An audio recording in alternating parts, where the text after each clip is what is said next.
Hey guys, Brad Gilmore here. Want to give a big shout out to our title sponsor, Walker Texas Lawyer. If you or a loved one have been injured in an accident, whether that be a car, truck, motorcycle accident, or some kind of other issue, hit up Walker Texas Lawyer at 713-552-1117 or walkertexaslawyer.com. Oh, Brad, what have you done now? Broadcasting live from Houston, Texas, and around the world. TV host, best-selling author, and radio personality Brad Gilmore brings you a collection of conversations with stars from movies. Matthew McConaughey. Brad Gilmore. Mark Wahlberg. Hey, how are you? The legendary Mr. Christopher Lloyd. Christopher, how are we doing? I'm doing good. Great introduction. Television. Jimmy Fallon joins us this morning. Jimmy, how you doing, my friend? Good morning. Thank you so much, Brad, for having me. I appreciate this, bud. Kelly Ripa. Brad, thank you for having me. Comedy. Jay Leno joins us. Jay, how you doing? Hey, Brad, what's going on? Chris Tucker is in the building. Chris Tucker, good morning to you. Hey, Brad. Good morning to you. How are you? Gabriel Fluffy Iglesias. Good morning. Music. Lola Monroe. Thank you. Thank you for having me. The legendary frontman of AC/DC, Brian Johnson, joins us right now. Brian, how you doing? Good morning, Bradford. Looking to talk to me funny, lad. Grammy Award winner Maya joins us. How are you? And more. This is The Collection. Now your host, The Boat.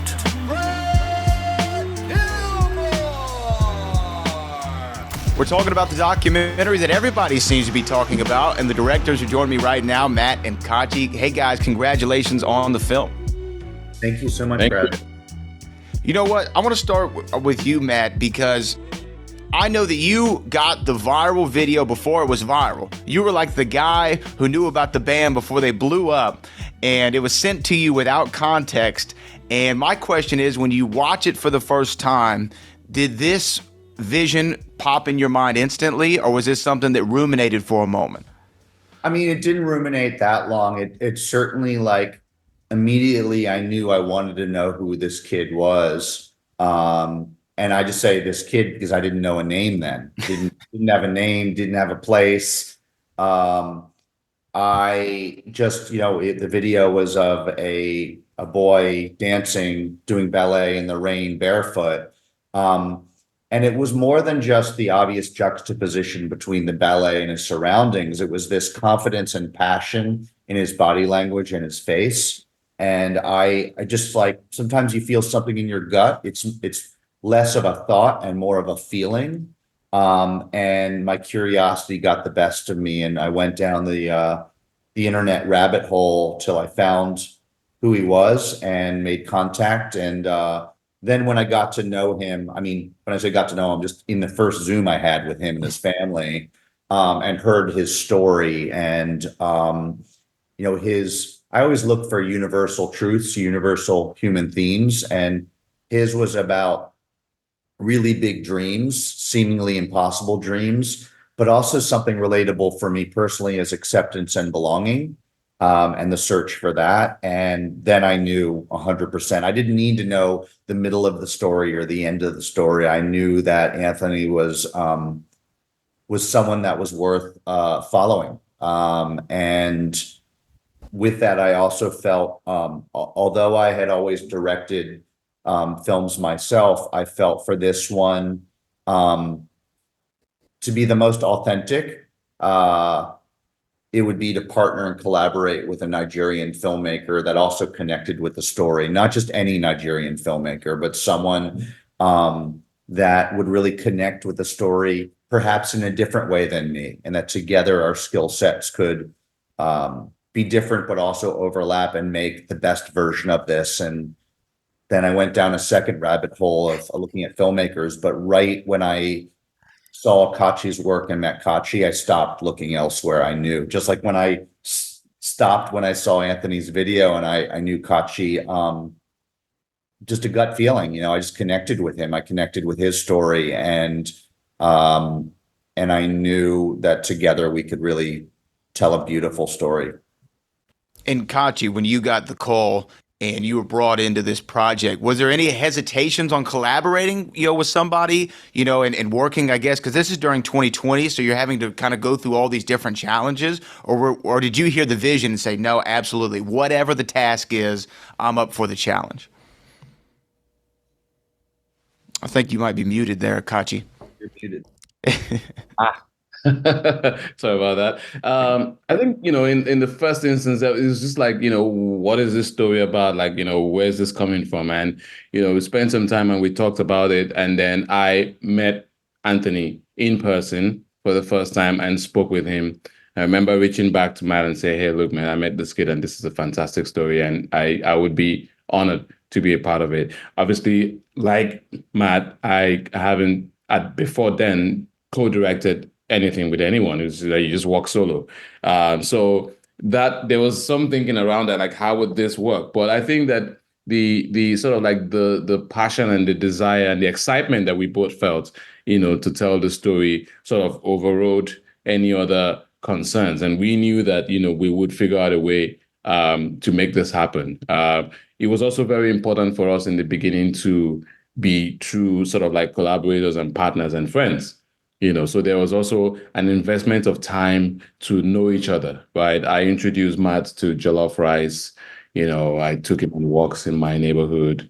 He walked around, introduced him to the cuisine and all that kind of stuff. And he told me a lot about, his hometown, his upbringing, his, personal experiences and all of that, seemingly unrelated to making this film about this kid was very important, for us to understand each other and be able to truly collaborate, and stay married, for 2.5 years whilst making this film. I'm always fascinated by documentaries in general, because when I think of, okay, say you get a screenplay in front of you, you have the beginning, middle, and end, and you know exactly how this film can end. And if something's not working out in the script, you can go through rewrites and you can change the ending, and now everyone's happy. And but Matt, and this is actually really a question for both of you from a process question.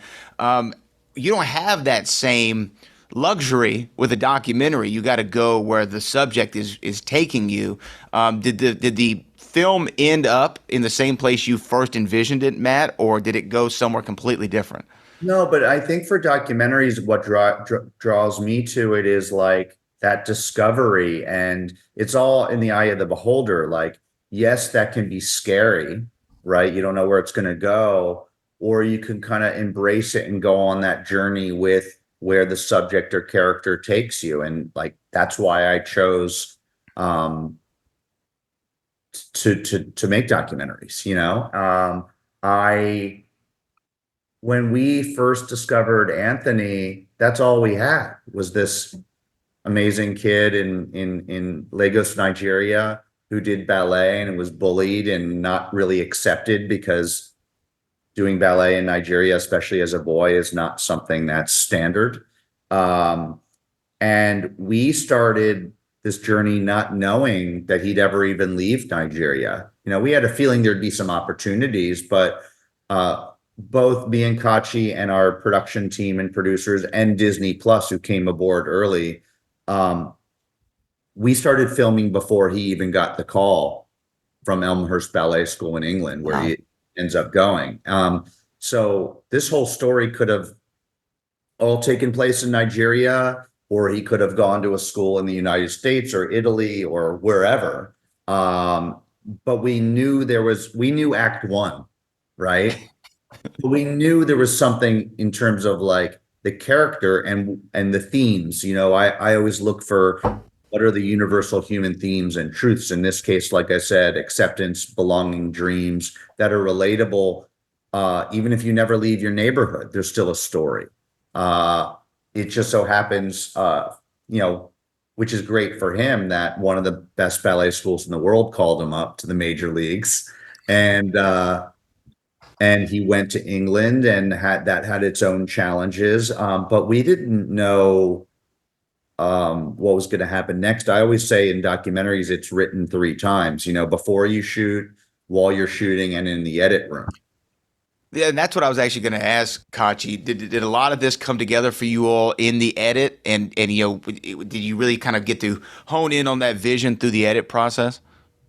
Yeah, I mean, one of the things I love about docs is just sort of like this ability to embrace the unknown, right? It's scary, but also very exciting, and throughout the shooting process, we knew that, we had the elements, we had, it was there, the raw material was there, but it would take sitting down in the edit to just sort of like go through everything and then start to craft the story.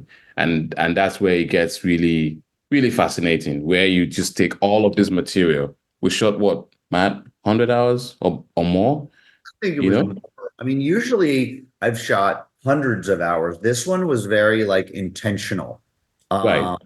But it was still at least about 120 thereabout, and you have to go through everything and then prune it down to a 90-minute, 100-minute film. And so that goes through a lot of writing and rewriting. Actually, that's where we ended up. That's where we start to write the film, in the edit room, and there's back and forth, there's conversations, there's dialogues, there's debates, there's arguments, there's some fights, but in the end, the film wins, right? Everything is what serves the story.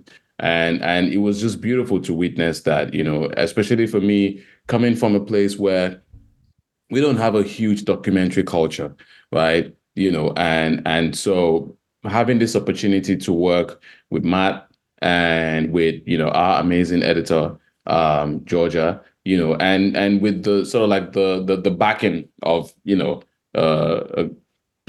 studio like Disney, in order to be able to, make this happen was really eye-opening, and just, it was great for me. I learned a lot in the process. But I was really, really honored to be a part of this, and yeah. And now it's about to be released into the world here. People are going to be able to see this film finally, after all the years and the arguments and the debates. People are going to see it. Now, look, you talk about not being a big documentary culture, back where you're from, in your hometown. In the United States, I'd say, at least, Matt, there's been a doc boom over the last several years, especially with the streamers like the Disney Pluses, Netflix, Hulu, and the like. What's the last great doc you have both watched? What's one that you watched and said, man, I wish that was my subject matter?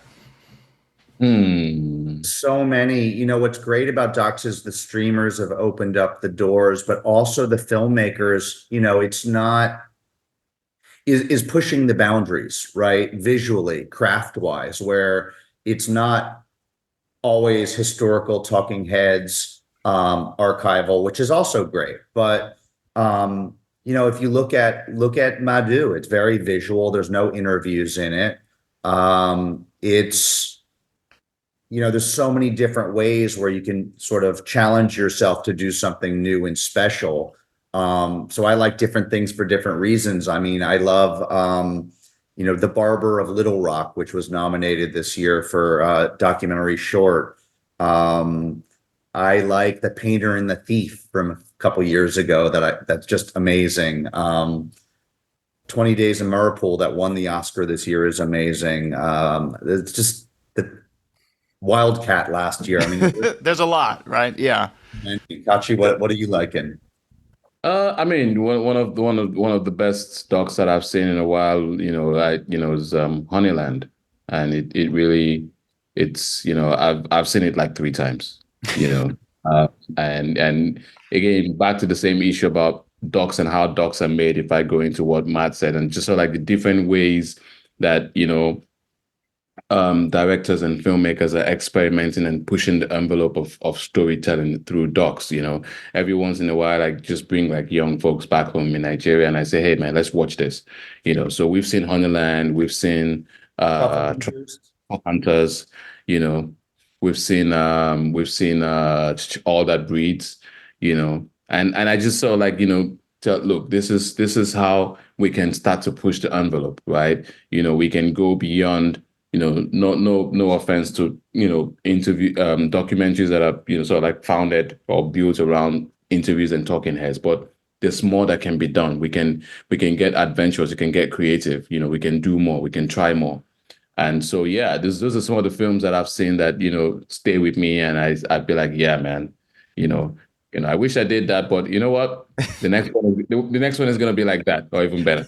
The next one's going to be just like that. To close with the both of you. Oh yeah, go ahead. I was just going to say, me and Kachi talk a lot while we were making the film. We'd reference other documentaries and like that he mentioned, Truffle Hunters, All That Breathes are films that we talked a lot about and were really moved about.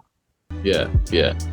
Well, you know what? This is a movie that a lot of people are going to be moved by as well, and probably inspire a whole nother generation of young documentarians. Matt, Kachi, thank you so much for taking the time, and congratulations on the film. Thanks a lot.